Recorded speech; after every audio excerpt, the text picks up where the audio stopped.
I'm joined tonight by the president and the CEO of the Victory Fund, Annise Parker. She was the first openly LGBTQ person ever elected mayor of a major American city, in that city, the great city of Houston. And also in Washington, joining us tonight is Gregory Angelo, president of the Log Cabin Republicans. The Log Cabin Republicans represents LGBTQ Republicans.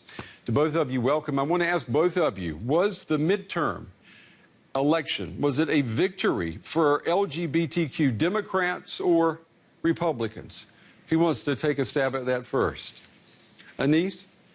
It was a victory for LGBTQ candidates in general. We're a nonpartisan organization, and we endorse candidates from both sides, although the majority of our candidates are Democrats. But it was clearly a huge night across the country for the LGBTQ community, and it will breed more success in the future because as our candidates win, more candidates run. And Gregory, what do you say? What kind of night was it for Republicans? I agree. You know, in your intro, you highlighted a number of LGBT Democrats who won, but the LGBT wave election of Tuesday also included LGBT Republicans. You had Skylar Rude, who won a Washington State Assembly seat. You had Ben West, who won a city council seat in the state of Oregon.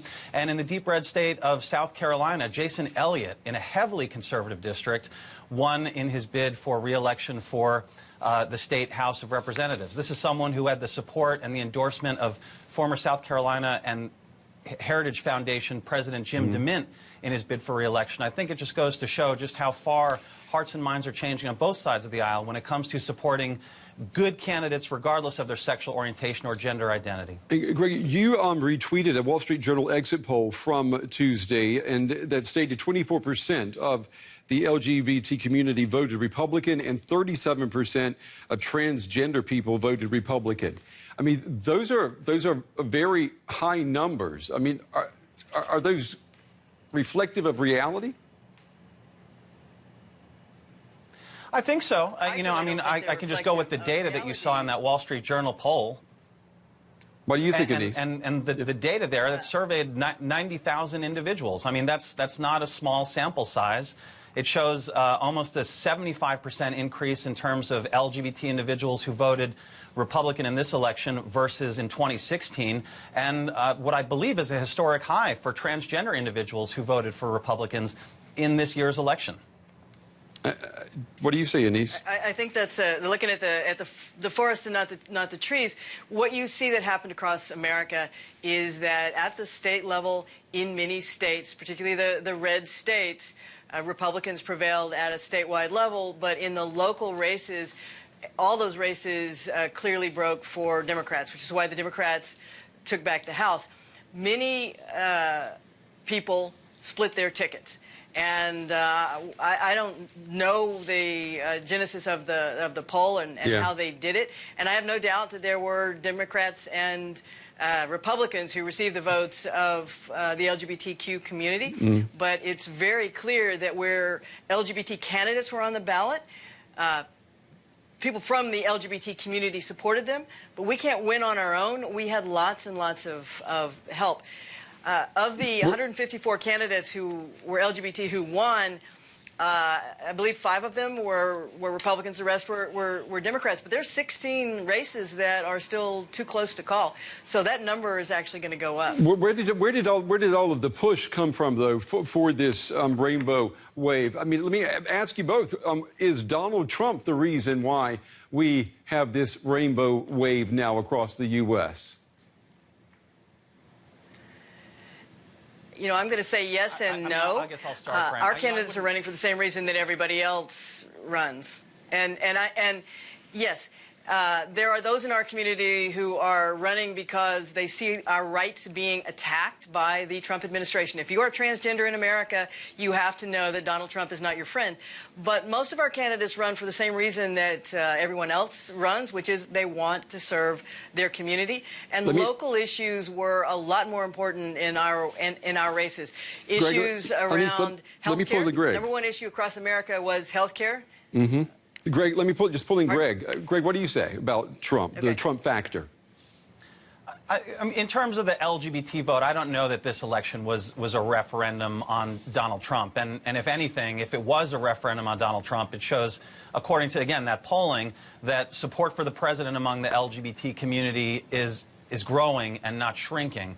I think, to Mayor Parker's point, what you're seeing is candidates who are winning, whether they're Republican or Democrat, if they're part of the LGBT community, they were running on local issues. Many, if not the overwhelming majority of these LGBT candidates who won, were running at the hyper-local level. And at that level, it's less about your sexual orientation or your gender identity or who might be the President of the United States or the Speaker of the House, and really about the local needs of the community that you're running to represent.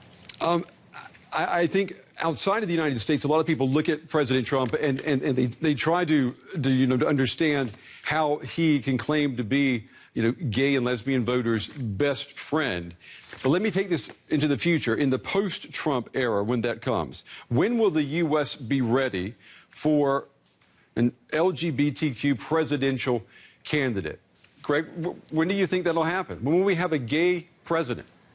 I think it could very well be in 2024, and I think the current United States ambassador to Germany, Richard Grinnell, an openly gay man who's representing our interests in your country today and who's doing an outstanding job, who makes no bones about being an openly gay individual and has the full support of the president, who is fighting on behalf of American interests and working with Germans to get Germans to divest themselves from Iran, a country that hangs gay people from cranes, is someone who could well be positioned to continue to move up in the Trump administration and potentially be our first Republican openly gay president of the United States. 2024. Annise, what do you say?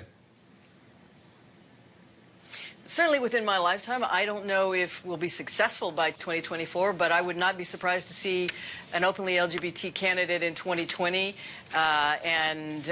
contending and raising the bar. The fact that we now have two openly LGBT United States senators, one United States senator, one that race is too close to call, two governors here in the United States, you see us in the highest elected offices in the land under the president.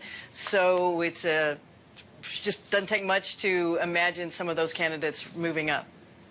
Well, it's been good talking to both of you. Annise Parker with Victory Fund and Gregory Angelo with Log Cabin Republicans. Thank you. Let's do this again before 2020 and see what the race looks like in a year or so. Thank you.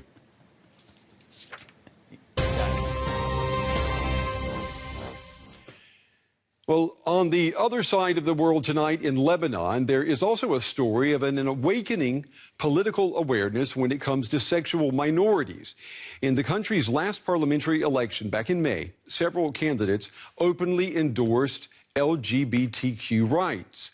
But as DW's Aya Ibrahim reports, being transgender still means a life faced with discrimination. This tiny apartment has become Dana's only safe space in her hometown of Beirut. Even going outside to meet up with close family members can be very difficult. Imagine if my brother got married tomorrow. I couldn't go to his wedding. It hurts. If my sister gets married, I can't go to her wedding.